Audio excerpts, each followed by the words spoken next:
Okay, greetings everyone, and welcome to the presentation on figurative language. This will use Chapter 8, Lost in the Mall, from Opening Skinner's Box. All right, so what is figurative language? A figurative language is any time an author uses any kind of language that doesn't have its normal literal meaning. Instead, author is using the language to mean something else. So why would someone do that? Why would they use language to mean something other than a literal meaning? Sometimes it's helpful to learn information if you can compare something new with something you already learned. Sometimes it helps to learn information if there's an image in your head. So remember how important that movie in your mind is. So figurative language gives you additions to that movie and helps you see things better. Sometimes it's just for overall engagement, and sometimes it's just part of the writer's style in general. I know in the K-12 program, most of the time, students are taught that figurative language, they're taught it in terms of a poetry unit, but what I want you to understand in this presentation with Lost in the Mall specifically is that Lauren Slater is not writing a poem. She's writing a nonfiction book to help you understand Elizabeth Loftus and her research and memory. And she's using figurative language all over the place. And so we want to think about why she's doing that and what about that style, how is it engaging, how does it create images in your head, and how does it help you understand these unfamiliar psychologists and their unfamiliar theories. Okay? All right, so next, the types of figurative language are on this slide. Don't feel like you have to write down a lot here, but you might want to go back to this slide later because it provides very simplistic examples of each of the types I'm going to go over. Know that I'm about to go through them one by one. Okay, so first you have alliteration. And alliteration is the repetition of beginning sounds, and they go in order, right? So an author would do that for emphasis, to create a mood, or to be clever and kind of play with language and have fun. So here's an example from page 183 in Lost in the Mall. It's a long, gruesome story of stones and skulls, perfect for Loftus, the diva of drama. So look at that. I've highlighted the alliteration. You have the repetition of the S's, right? I think I talked a little bit about this when I was previewing the Milgram chapter for you, and I talked about that description of going to the experiment and how all the sounds were in all of the words. Same kind of thing here, because the story of stones and skulls, it's a murder story, right? And that's creepy, and evil people murder, and so you've got that snake kind of sing through here too.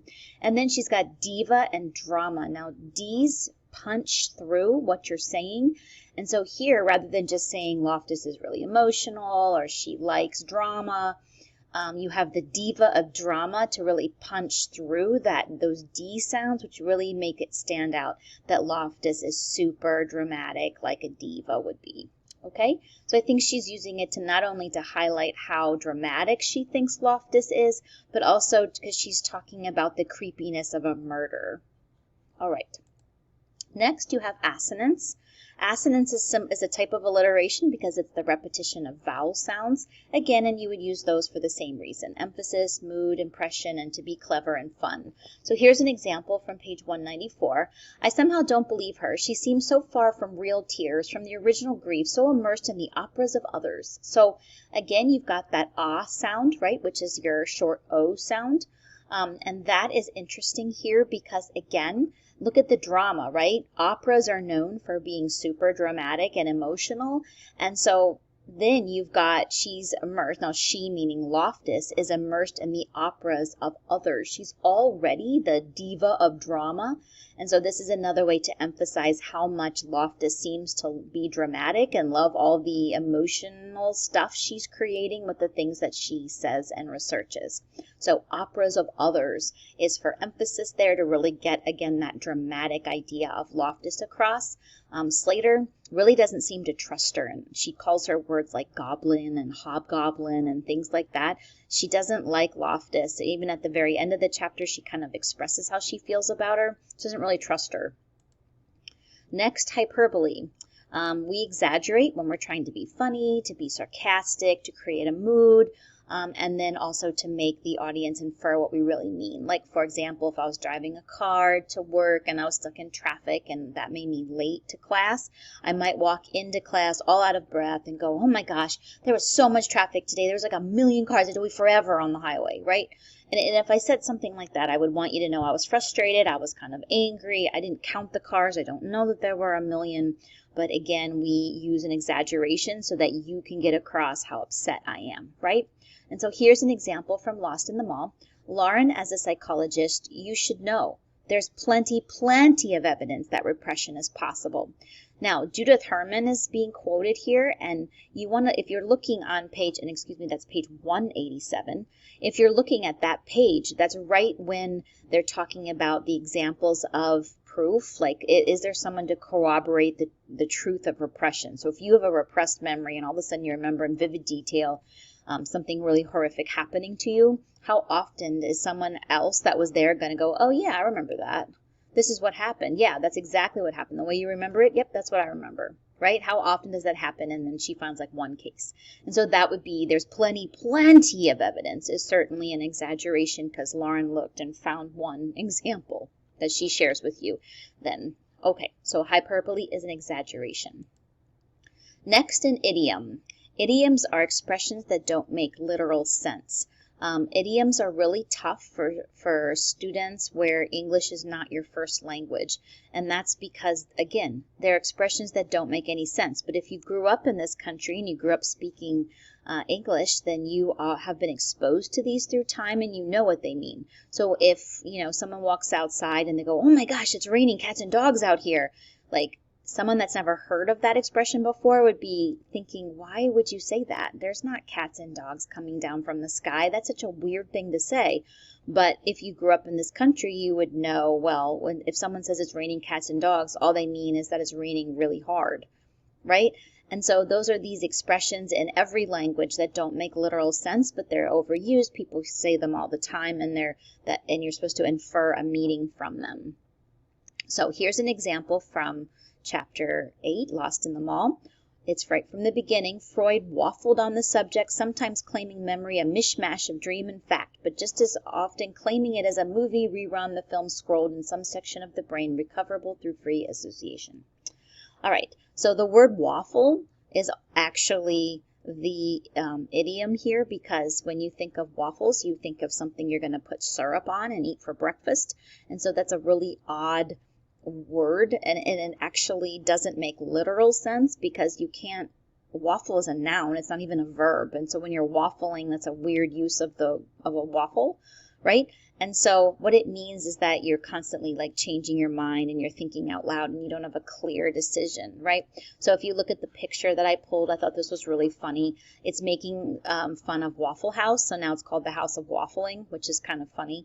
And then strawberry, no raspberry. Did I see raspberry? I meant maple syrup. No, jam, jam on flapjacks. But sausage, no, I mean bacon. Cancel that. Do you guys have egg rolls? Right? And that's supposed to be funny because, again, it's making fun of Waffle House where you would go to eat waffles, but instead it's called the House of Waffling and the person can't make a decision about the kind of syrup they want. So, again, expressions that don't make literal sense, these can be super hard to find, especially if English is not your first language. All right, metaphors are direct comparisons. So if you're saying she's the wind when she runs, you're comparing a girl running to the wind blowing. And so you're supposed to infer that she runs really fast because the wind blows hard, right? And so when you are noticing a metaphor, you should be looking for the terms, what we call the terms of the comparison. So what's being compared to what? And then why is the author using the comparison? Is it to create a better picture, to reference something, or is there another reason? So let's look at an example from Lost in the Mall. She has a genius, she being Loftus, by the way, she has a genius for putting her finger right on the pulse of popular culture, pollinating it with the spores of her beliefs. Now, let's look first at what is being compared to what. In this example, first you have two metaphors. First, you have the pulse of popular culture. It's like popular culture and what makes something popular has a pulse, like a heart, right? And we know that it doesn't. right? And so she's comparing those two things. And why would she do that?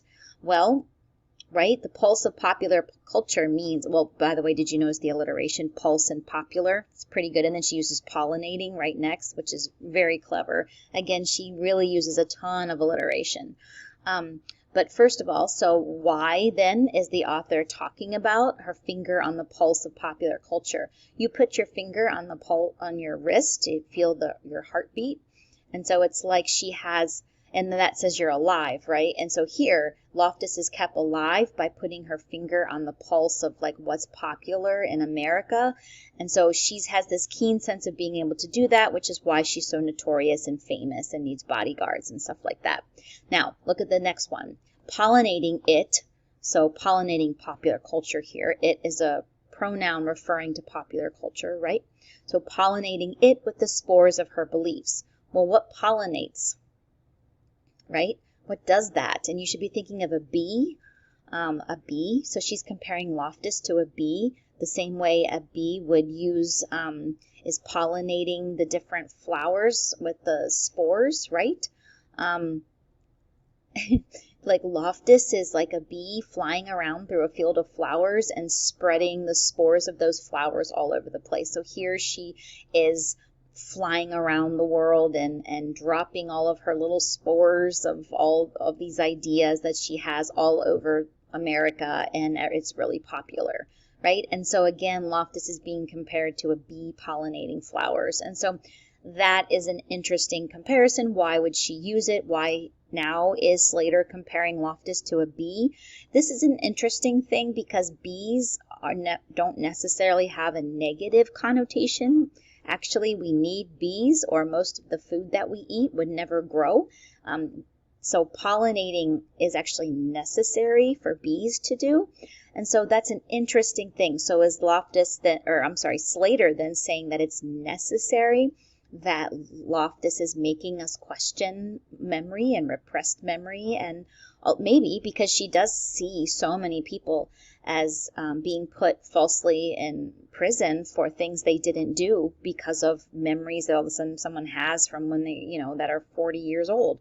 And so maybe that's why she's like a bee. So that's like she's doing something good.